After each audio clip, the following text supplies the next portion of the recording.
중국 규제에 따른 영향 항공주 같은 경우는 어떻습니까? 네, 우리가 좀 즉흥적인 판단인데요. 우리가 항공주 관련돼서 어떤 증권사에서 페이퍼가 올라왔죠. 어떻게 올라왔냐면 중국 규제 영향은 그렇게 크지 않습니다는 얘기를 했는데요. 자, 중국이 15일입니다. 15일이면 뭐 다음 주 며칠 안 남았는데요. 중국이 그 밑에 있는 항공사 등 소위 그 때론 그 민간 국영 항공사 했던 얘기가 있습니다.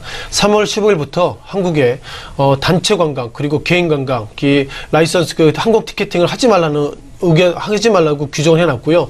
또한 항공사를 비롯해서 대체항공 이런 부분들도 못한다 이렇게 했습니다. 그 밑에 내용이 뭐냐면 완곡해서 표현을 하면 이것을 지키지 않으면 어렵습니다. 이런 얘기를 중국 자체가 했기 때문에 과연 이런 부분들이 한국에 있는 애널리스트가 중국의 규제가 예상보다 크지 않다 이런 얘기를 쓴다는 것이 좀 공격적인 애널리스트이기도 하지만 아직까지 이런 부분들에 있어서는 지금 페이퍼를 내기에는 좀 시기상조가 아닌가 싶습니다. 다만 이런 페이퍼가 나왔다는 것은 그만큼 대한항공이나 아시아항공이나 주가가 상승보다 하락한 날이 많았기 때문에 그만큼 시장의 눈높이를 맞추려는 애널리스트의 어떤 노력이다. 이런 어떤 긍정적인 측면도 좀 체크할 수 있는 것 같습니다.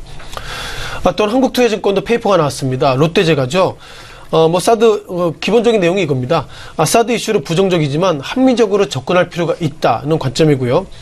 그 전에 목표가가 25만 원이었는데 목표가 25만 원을 유지했다. 이렇게 페이퍼가 나왔기 때문에 이런 부분들 체크를 드리겠고요. 가장 고민이 그것입니다. 에이소프트죠.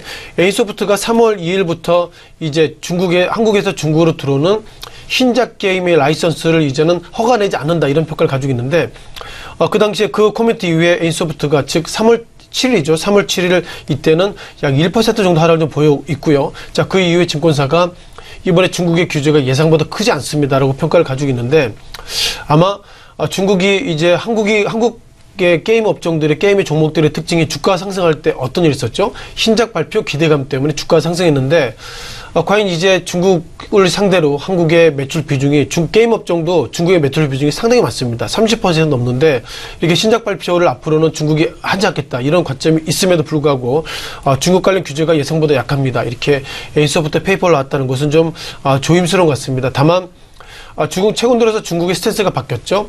중국에 있는 텐센트가 한국에 있는 게임 업종들과 서로 이렇게 합병, 지분, 인수를 좀 하고 있어서 아무래도 에이소프트 관련돼서 게임 업종이 중국 관련 충격이 적겠다는 것은 현재 그 넥슨이죠. 그 던전 앤 파이터 이게 텐센트를 통해서 공급을 하고 있습니다.